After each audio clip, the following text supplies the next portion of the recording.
तमाम देखने और सुनने वालों को अस्सलाम वालेकुम।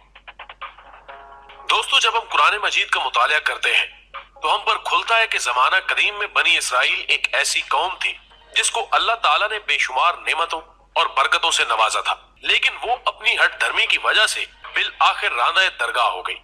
जबकि यही वो कौम थी जिसने फराइने मिस्र के जुल्म सितम भी बर्दाश्त किए। और आज की इस वीडियो में हम आपको उस फिरौन के अहवाल बताने वाले हैं जिसने अपने झूठे दावे खुदाई के लिए जब जुल्म तादी को अपना शार बनाया तो अल्लाह रब्बुल इज्जत ने उसे दरियाए नील की बेरहम मौजों के सपुर्द करते हुए उसकी लाश को आने वाली नस्लों के लिए इबरत बना दिया,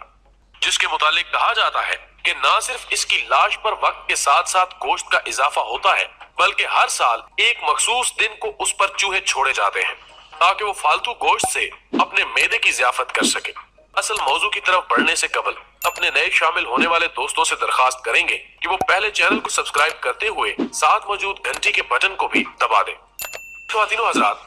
जैसा कि औराके तारीख की शहादत है कि मिस्र के हर हाकिम को उसके असली नाम की बजाय फिरौन के लक़ब से याद किया जाता था, और खास तौर पर वो फिरौन जो कि हजरत मूसा अलैहिस्सलाम के दौर में हुक्मरान था, वो अपनी झूठी खुदाई का भी दावेदार था। और जब अल्लाह के इस जलील कदर पैगंबर को हुक्म हुआ कि फिरौन के पास जाओ, वो सरकशी कर रहा है और उसे अल्लाह की वाहदनियत का पैगाम दो, तो आप हुक्म इलाही की बजा आवरी में दरबार शाही पहुंचे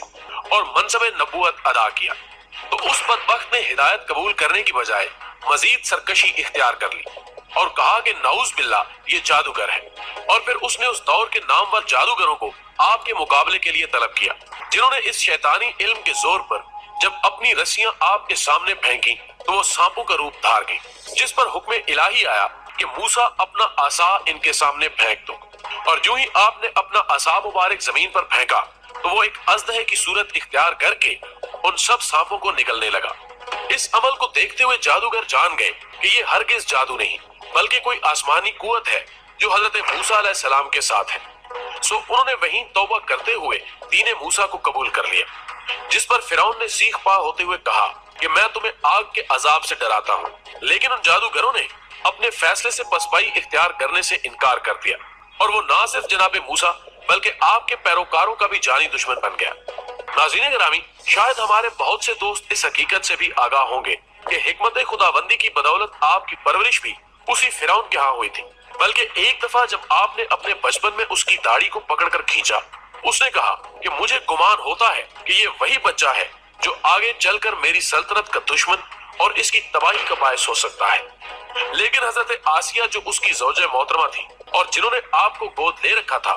फरमाया कि ये तो मासूम है और इन बातों की तमीज नहीं रखता, जिस पर फैसला हुआ कि इसके सामने एक बर्तन में फूल और दूसरे में दहकते हुए अंगारे रखे जाएं, और अगर वो अंगारों को छोड़कर फूलों की तरफ मुतवज्जो हो तो फिरौन का वहम दुरुस्त है। सो इसी तरह किया गया,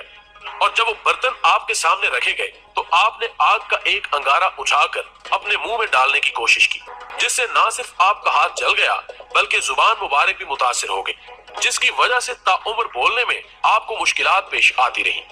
नाज़रीन गिरामी, बाद अज़ नबूवत और बयान करदा जादूगरों के इस वाक़े के फिरौन ने बनी इसराइल पर मजालिम की तमाम हदें अबूर कर दी। उधर उसी अहद में एक और बदबख्त कारून, जिसके बारे में कहा जाता है कि वो भी आपके रिश्तेदारों में से था, अपने दौर का इंतहाई दौलतमंद आदमी था। सो जब आपने उसके माल में से अल्लाह की राह पर खर्च करने का हुक्म दिया तो वो भी आपका मुखालिफ होकर फिरौन का साथी बन गया,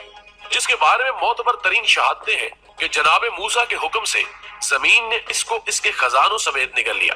और अब फिरौन की फिरौनियत में दिन ब दिन इजाफा हो रहा था, जिसकी बदौलत बनी इसराइल की जिंदगी तल्ख तर होती गई। और बिल आखिर अल्लाह ने आपको हुक्म दिया कि वो बनी इसराइल को लेकर मिस्र से हिजरत कर जाए, और इस मकसद के लिए जब आप और आपके पैरोकारों ने दरियाए नील, जो कि रास्ते की रुकावट था, को अबूर करने का फैसला किया तो हुक्म इलाही से नील के दरमियान यूं रास्ता पैदा हो गया कि उसके दोनों जाने पानी की दीवारें खड़ी थी, मगर दरमियान की जगह खुश्क थी,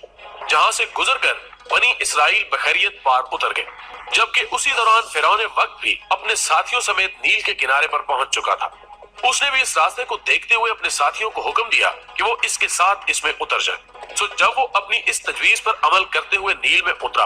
और उधर बनी इसराइल दरिया के किनारे तक पहुंच गए कि अचानक दरिया का वो पार्ट जो कि हुक्म इलाही की वजह से वजूद में आया था भर गया, जिसकी वजह से फिरौन और उसके साथी नील की बेरहम मौजों के शिकंजे में आ गए और अब उसके वो साथी जो कि उसे खुदा मानकर उसके साथ अल्लाह के पैगंबर से जंग के लिए आए थे, उन्होंने मौत को सामने देखते हुए चिल्लाकर कहा कि ऐ फिरौन, पानी को हुक्म दो कि वो हमें निगलने से बाज रहे।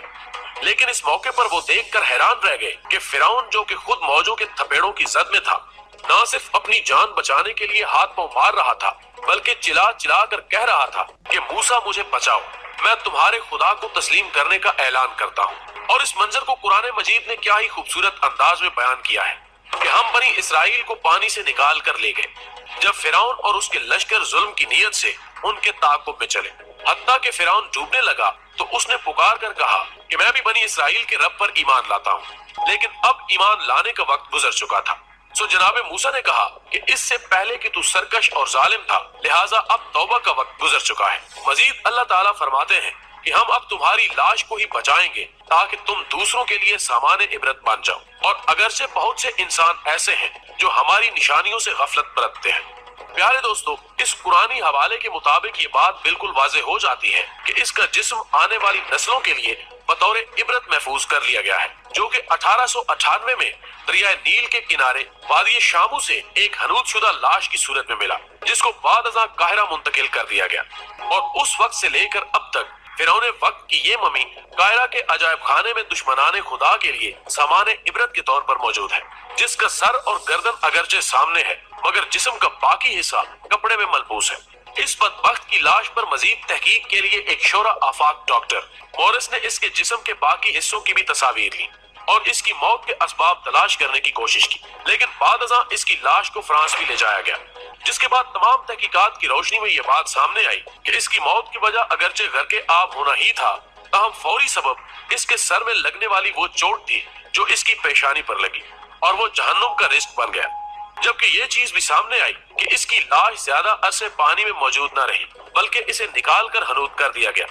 और फिर एक जमाने के बाद ये 19वीं सदी में दुनिया के सामने आई। गोया इसकी दरियाफ्त इस कुरानी शहादत की तस्दीक थी कि हम इसकी लाश को आने वाली नस्लों के लिए इबरत बनाकर महफूज रखेंगे। नाज़रीन मोहतरम, उस अहद में ये रिवाज आम था कि फराइने मिस्र की लाशों को महफूज करने के लिए हनूद कर दिया जाता था, जिनमें से कई आज भी महफूज हैं। लेकिन मकामे हैरत है कि इस लाश पर अब भी नया गोश्त पैदा होता है, जिसको खत्म करने के लिए हर साल 15 मार्च को इस पर चूहे छोड़े जाते हैं। लेकिन साहिबान इल्म दानिश जानते हैं कि इसका हकीकत के साथ हरगिज कोई ताल्लुक नहीं, क्योंकि ये निजाम फितरत के असूलों से कतई तौर पर मुतसादिम है। अलबत्ता अल्लाह ने खुद इस बागी को निशाने इबरत बनाया, जिसकी इसने खुद गवाही भी दी, और हमें इससे आगे बढ़ने की हरगिज कोई जरूरत नहीं। दोस्तों, वीडियो पसंद आने की सूरत में इसे ज्यादा से ज्यादा लाइक करके हमारी हौसला अफजाई कीजिए और वीडियो को फेसबुक और व्हाट्सएप पर अपने दोस्तों के साथ भी शेयर कीजिए। हमारी अगली वीडियो आने तक आपका, हमारा, हम सब का